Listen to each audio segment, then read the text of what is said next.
Alex Pereira made an appearance on Friday Night SmackDown last night and exchanged merch with Roman Reigns backstage. These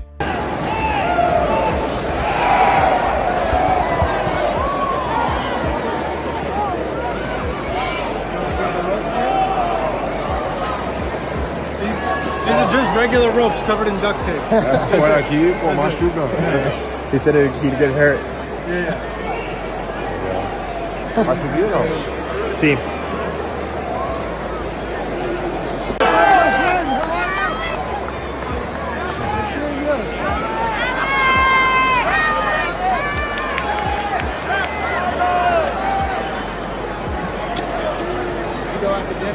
Yeah, so much respect. So much respect. And this a hoodie for you here. It's that little days. So yeah, that's my merch. What?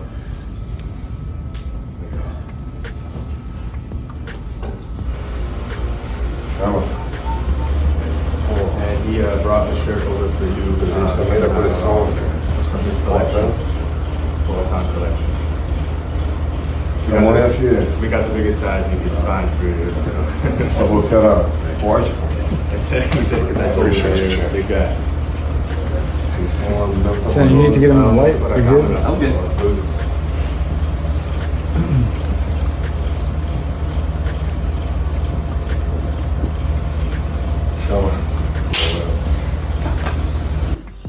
Jon Jones gave his take on 12-6 elbows now being legal in the UFC. As most of you know, the only loss on Jon's pro MMA record was a DQ to Matt Hamill due to a 12-6 elbow. Speaking to Kevin Iole, Jon said, "It just makes me wish that the disqualification was overturned. That's the biggest feeling that I have once I learned that that rule is no more. On the other hand, I accept the move more than ever now, and I've been training extensively on different 12-6 elbow attacks. It's funny because it's been such a big no-no move, and so you train yourself not to go there. Now to be able to use that strike, I mean, it's a very devastating strike. It just opens up so many more options, both on the feet and in the top position. I'm excited to hopefully be one of the first UFC athletes to legally display it at Madison Square Garden. In the next fight, I feel like I will be putting myself in some really great positions to land that technique, and I'm really looking forward to it." Dana White has pulled another Jon Jones card and was very excited about it. You're gonna love this. You're gonna love this, internet. We just pulled the Jon Jones, the GOAT. What's up, everybody? It's Ripper Friday here at UFC headquarters. Today we're gonna be opening a couple boxes of midnight. Yeah, so these boxes are going for around $300. One of my favorite boxes to open. There are only going to be 7 cards per box, but there are going to be 3 autographs included, as well as a ton of really fun inserts. There's an Alex Pereira Twilight insert that just sold for $20,000. An Israel Adesanya sold for $15,000, and then the Valentina Shevchenko sold for $10,000. So a ton of value in these cards, and I'm very excited to get opening. All right, here we go. We're gonna open this box of midnight UFCs, and don't forget, whatever we pull out of here, he just said Alex Pereira just went for $20,000. We pull something for $20,000 or $1 million, it's going to you. You guys get it. Got Chuck the Iceman Liddell, numbered out of 25. Oh, 2 of them stuck there. Ooh, you're gonna love this. You're gonna love this, internet. We just pulled the Jon Jones, the GOAT. The pound-for-pound best fighter in the world, who is fighting next Saturday on pay-per-view, live from Madison Square Garden. Molly McCann, that's a fun one. Oh, that's sweet. That's a very fun. Oh, I don't know, you gotta tell me. We got a GSP auto. Oh! Numbered to 99, GSP. We got a numbered Dustin Poirier, too. Oof. Night Stars, this is a nice one. All right, so all these cards are going to you. You know what to do. Tag me, tag Tops, put it in your story, and we'll find you. Cory Sandhagen is extremely confident in a matchup against Sean O'Malley. Cory thinks he would do whatever he wants to Sean. I feel like the fans want it. You versus O'Malley? There is no other fight to make, man. It's absurd that I kind of haven't even been asked to fight him yet, in my opinion, you know? Do you think you're gonna beat this guy? Yeah, I think that I'll kill him. I really think that I would do what I want to O'Malley. Like, he's a really clunky grappler. I think that, like, he does really well against a certain type of striker. Like, Merab was probably the guy who moved the most on him, and he had really big troubles with a mover, you know? Like, I call him either rooted guys or movers. Like, a rooted guy would be like a Petr Yan, who's gonna, like, connect his feet to the floor and, like, rip real hard punches.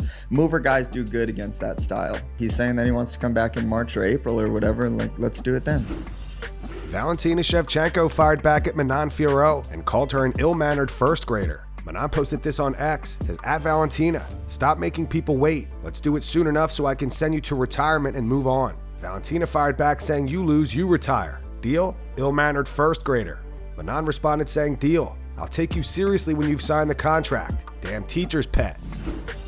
Paul Felder discusses whether or not he would return to the UFC. Felder is currently 40 years old. His last fight was a split decision loss to Rafael dos Anjos back in November of 2020. I think striking competition that's not MMA affiliated is probably best for me, just because to get back into the UFC, I left the testing pool again, so I'd need another 6 months to get back into it, which is, I mean, it's realistic. I'm not on the sauce. I haven't started cheating since I retired, so that's a good thing. You know what I mean? That would be a more difficult situation if I had, and guys have. I mean, we know one out there who's been very vocal about it. Our boy Cerrone has been very upfront about what he has done since retirement, and now he wants to come back. I don't have those difficulties, but you know, the real thing is too, and we talked about it, John, where, and I get it. I do get it.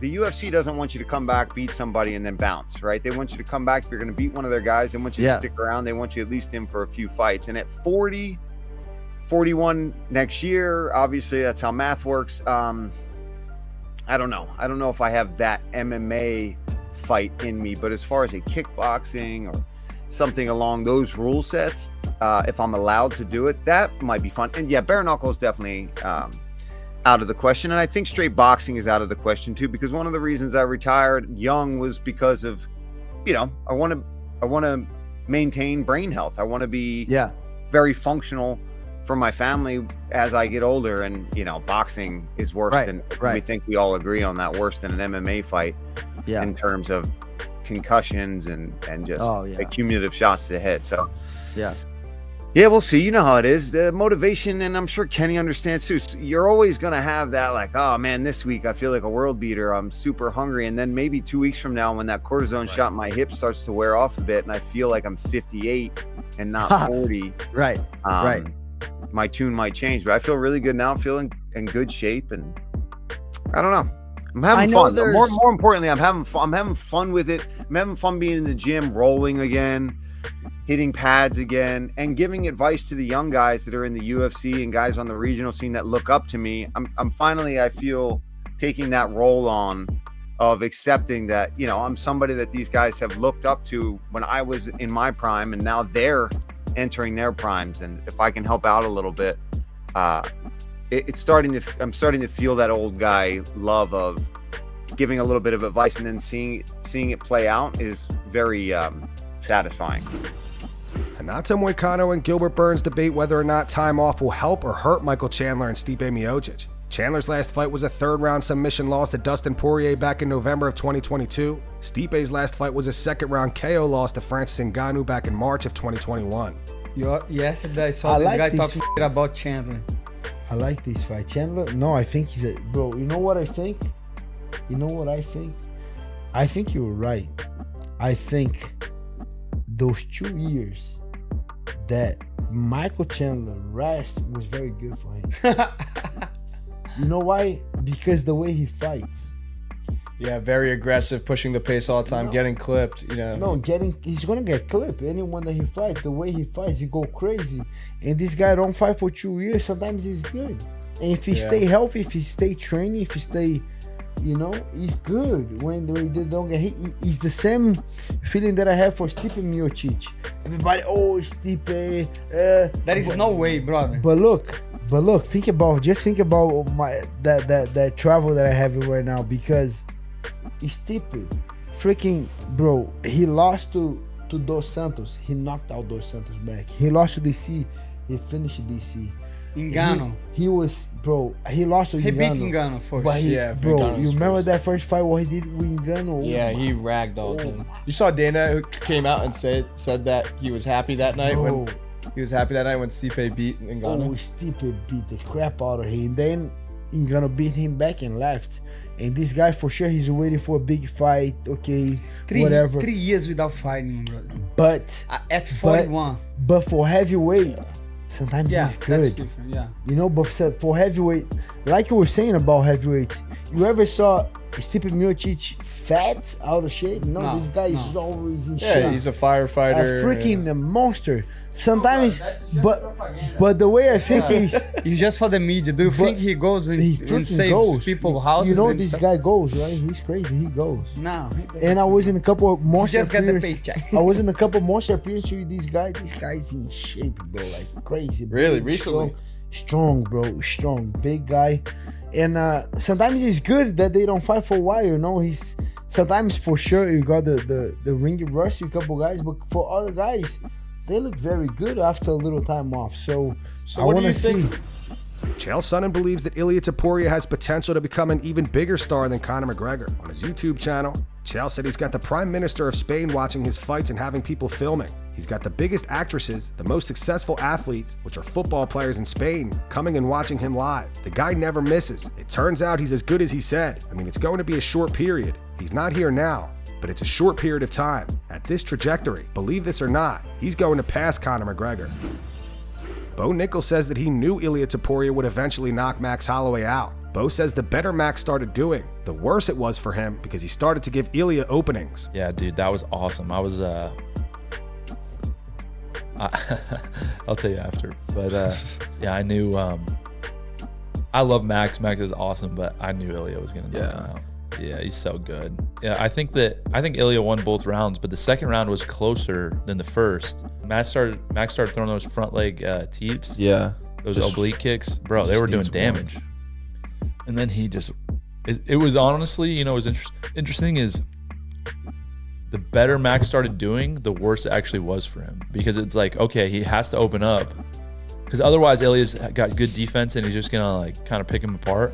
But then when Max opened up, he was landing more, but then Ilia's gonna land too. Just one. And you can't do that with him. I think he's the pound for pound #1 right now. I think he is. I mean, Jones has an argument for it, but dude, who knocks out Volk and Holloway back to back? Paddy Pimblett posted footage of an ankle injury he sustained during training. Can't sparring today, love my ankle, so I was going to watch the lads spar. I went over on my ankle on Tuesday sparring.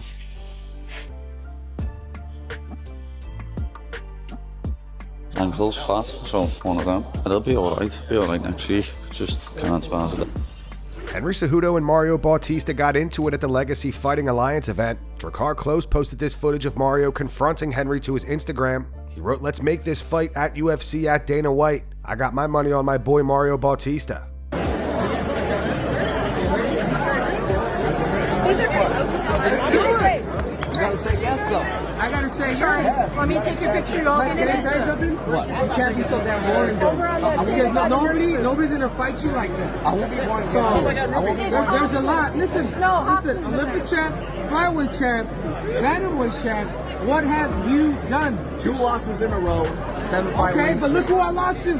At that time, the guy that was a current champ, and the other guy is now the former champ. Yeah.